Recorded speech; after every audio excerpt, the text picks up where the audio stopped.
जरा उस दृश्य की कल्पना कीजिए। वियना, 24 दिसंबर 1634 की रात। हॉफबर्ग पैलेस सन्नाटे में डूबा है। सिर्फ आधी रात की घंटियों की आवाज गूंज रही है और बर्फीले गलियारों में सेवकों के धीमे कदमों की सरसराहट सुनाई देती है। बाहर लोहे के फाटक पर बर्फ जम चुकी है, जहां हैब्सबर्ग राजवंश के पत्थर के उकेरे गए ईगल अपने पंख फैलाए ठंड में जमे खड़े हैं। अंदर हवा में अगरबत्ती, मोमबत्ती की महक और लोहे जैसी एक तीखी गंध फैली है, जो बताती है कि अभी अभी एक नया जीवन आया है और उसके साथ कीमत भी। युवा औरत ने अभी एक बच्ची को जन्म दिया है। रेशमी चादरों पर खून के लाल धब्बे यूरोप के सबसे खतरनाक वंश को जारी रखने की कीमत दिखा रहे हैं।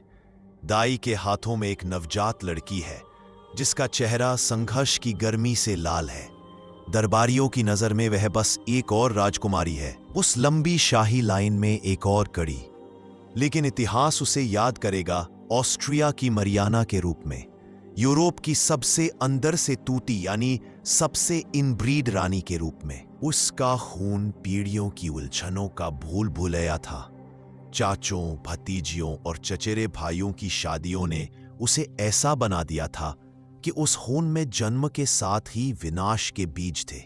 उसके पिता फर्डिनेंड तीसरे थे, जो आगे चलकर पवित्र रोमन सम्राट बने। उसकी मां मारिया अन्ना ऑफ स्पेन, जो फर्डिनेंड की कजिन भी थी और भतीजी भी। इस तरह मरियाना उस परिवार की उपज थी जिसने सदियों से ताकत, जमीन और ईश्वरीय वैधता के भ्रम को बचाए रखने के लिए अपने ही खून को घुमाकर शादी की। दाई और पुजारी दुआएं फुसफुसा रहे थे, ईश्वर ने रहम किया। पर उस पल भी उस नवजात के चेहरे पर वंश का श्राप साफ झलक रहा था। जबड़े का असामान्य उभार, होठों का अजीब आकार और वह पहचाने जाने वाला हैब्सबर्ग जॉ, भारी नीचे की ओर निकला हुआ। यह कोई साधारण जन्म नहीं था। यह था मानव रक्त रेखा पर एक अनोखा प्रयोग, जो यूरोप के इतिहास में पहले कभी नहीं हुआ। मरियाना की तकदीर को समझने के लिए पहले समझना होगा रक्त का गणित, वो गणित जो हैब्सबर्ग परिवार के लिए नीति बन चुका था। 300 वर्षों से इस परिवार ने एक सनक पाल रखी थी, अपना साम्राज्य शुद्ध रखने के लिए खून को बाहरी लोगों से दूषित नहीं करना। जहां दूसरे राजघराने अपने बच्चों की शादी बाहरी राज्यों से करते थे, हैब्सबर्ग परिवार ने अपना ध्यान भीतर मोड़ लिया। उन्होंने अपनी भतीजियों, अपने कजिनों और अपने 5 सालों अपने चाचों से विवाह किए। बार बार वही रिश्ते, वही जोड़, यहां तक कि परिवार का पेड़ अब पेड़ नहीं रहा, बल्कि एक बंद घेरा बन गया था, जो धीरे धीरे खुद को ही गला रहा था। हर पीढ़ी पिछली पीढ़ी के साथ मिलकर खून की फांसी का फंदा और कसती चली गई। स्पेन के फिलिप II ने अपनी ही भतीजी अन्ना ऑफ ऑस्ट्रिया से शादी की। उनका बेटा फिलिप III अपनी कजिन मार्गरेट ऑफ ऑस्ट्रिया से विवाह करता है और फिर उनका बेटा फिलिप IV उसी नवजात मरियाना अपनी भतीजी से शादी करेगा। यह सब कोई गलती नहीं थी, बल्कि सोची समझी रणनीति थी। लेकिन इसकी कीमत उनके बच्चों के शरीर पर साफ दिखती थी। कमजोर, बीमार और अक्सर जन्म के कुछ सालों में ही मर जाने वाले बच्चे। उस पल के लिए किसी को फर्क नहीं पड़ा।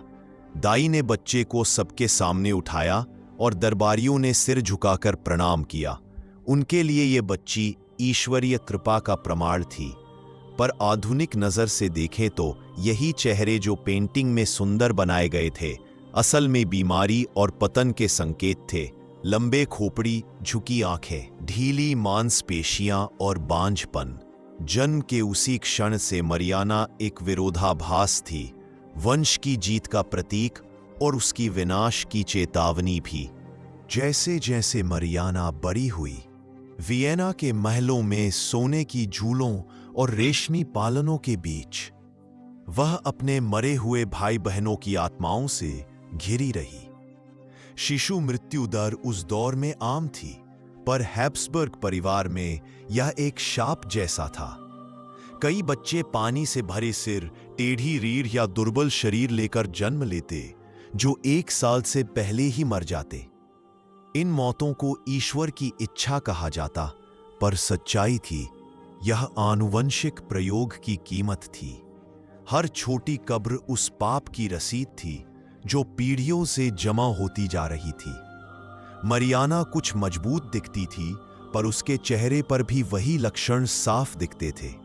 फीकी त्वचा, भारी पलके और निकला हुआ जबड़ा। उस दौर में इन्हें शाही लक्षण कहा जाता था, पर आज के डॉक्टर इन्हें आनुवंशिक विकृति कहते। मरियाना का बचपन खेल कूद का नहीं था, वह था राजनीतिक तैयारी का।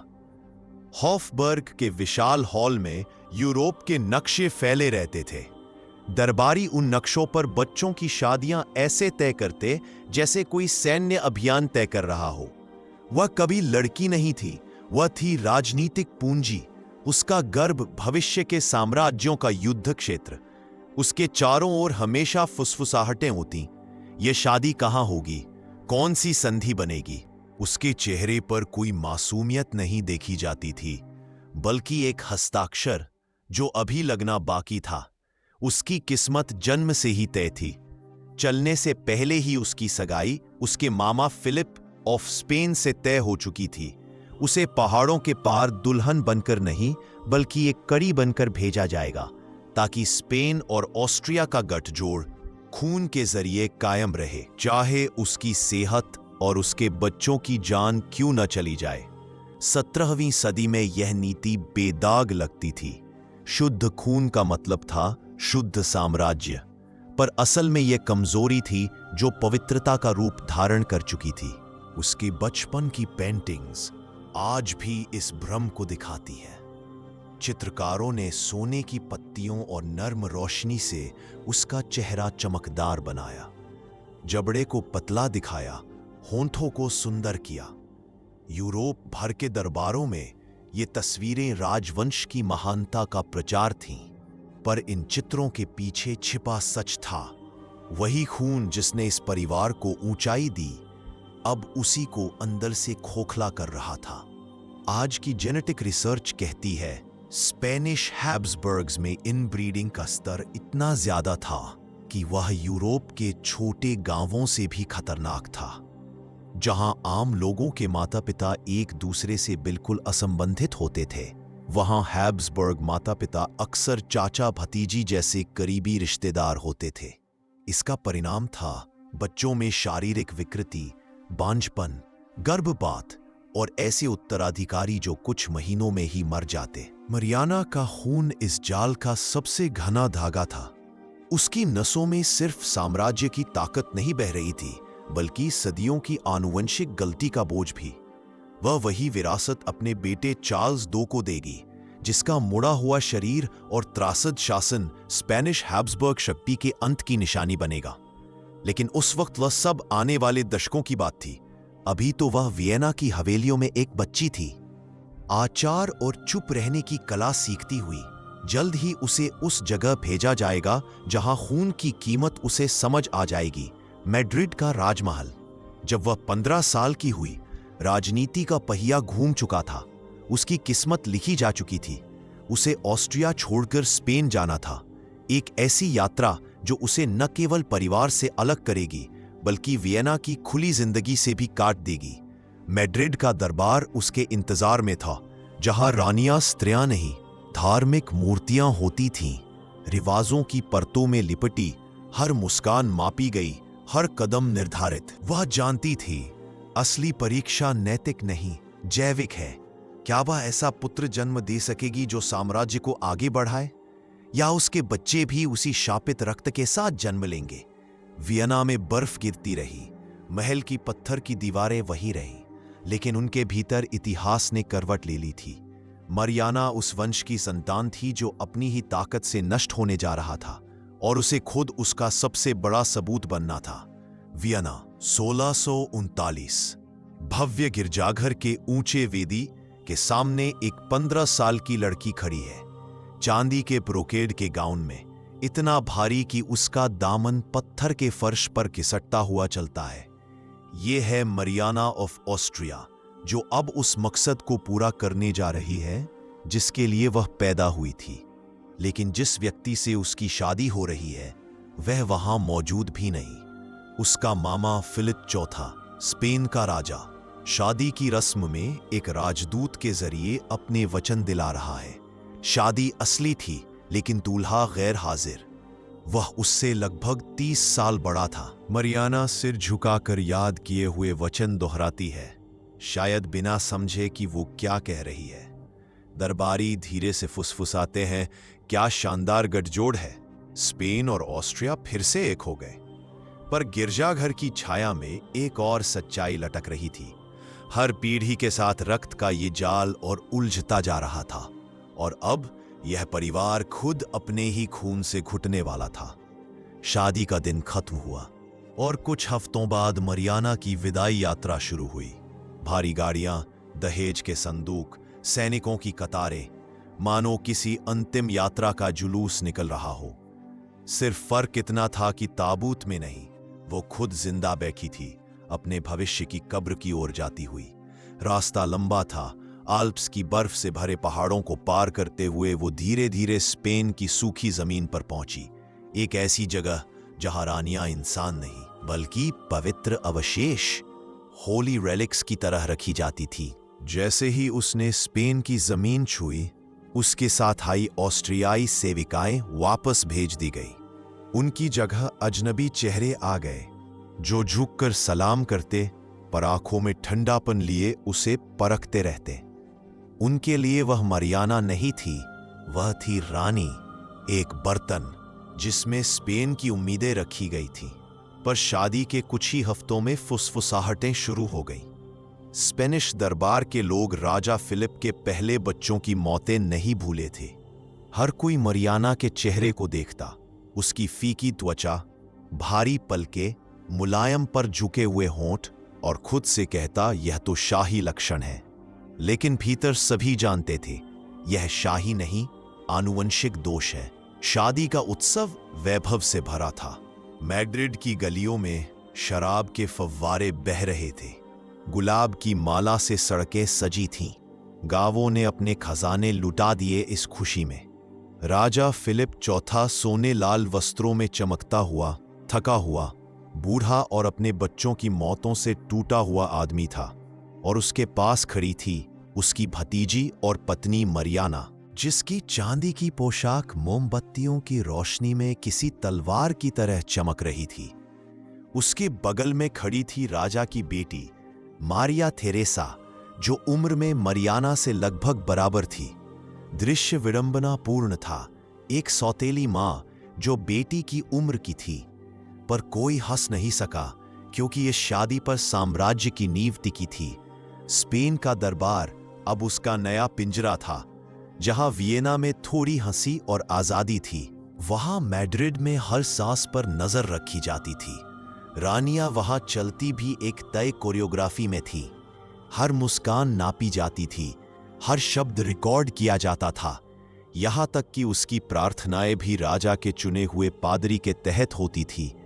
मरियाना ने जल्दी समझ लिया, यहां अनुकूलता ही जीवित रहने की कुंजी है।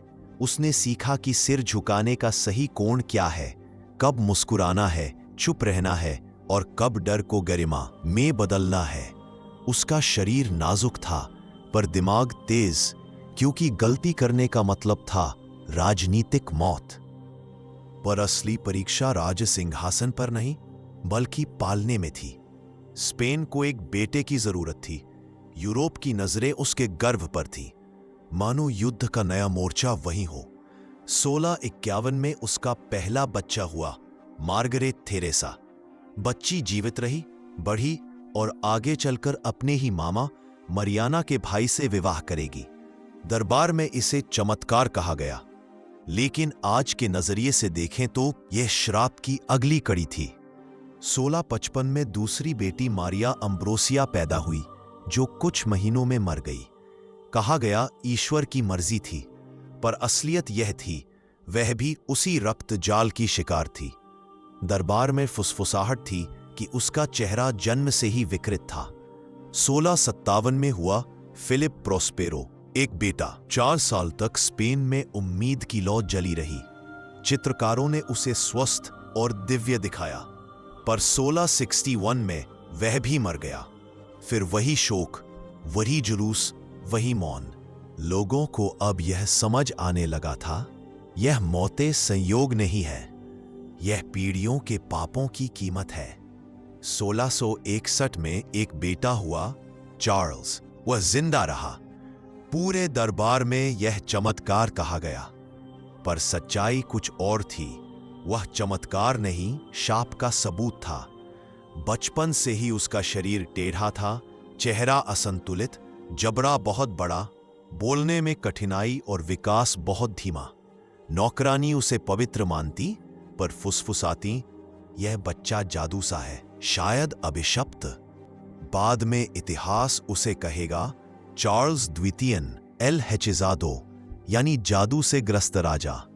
वह यूरोप का सबसे इनब्रीड शासक था। मरियाना का रक्त अब अपनी आखिरी सीमा पर पहुंच चुका था।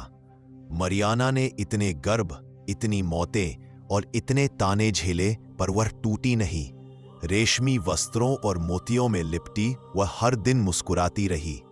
उसका चेहरा कठोर होता गया, जबड़ा और भारी, लेकिन उसकी इच्छा शक्ति और मजबूत होती गई। पर हर नई मौत, हर अंतिम संस्कार, हर अफवाह उसे अंदर से जला रही थी।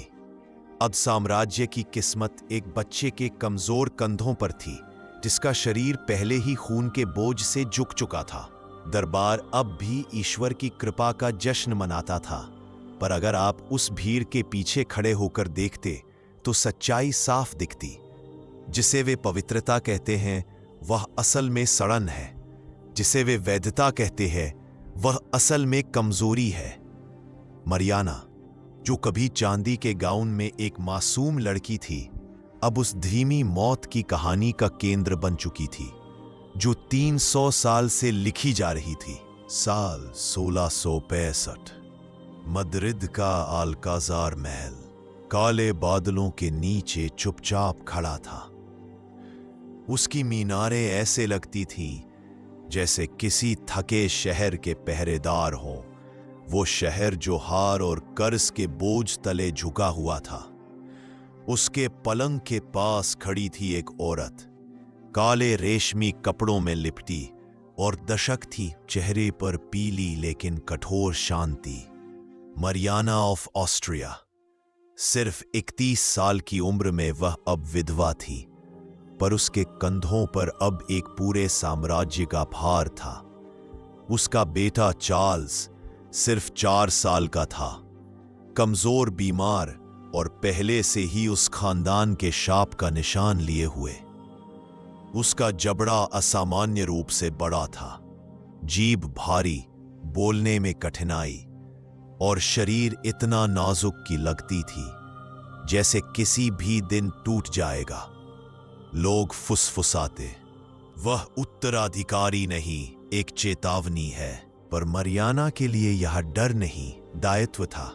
जब राजा की सांस रुकी, वो काले घूंघट में लिपटी सिंहासन कक्ष में दाखिल हुई।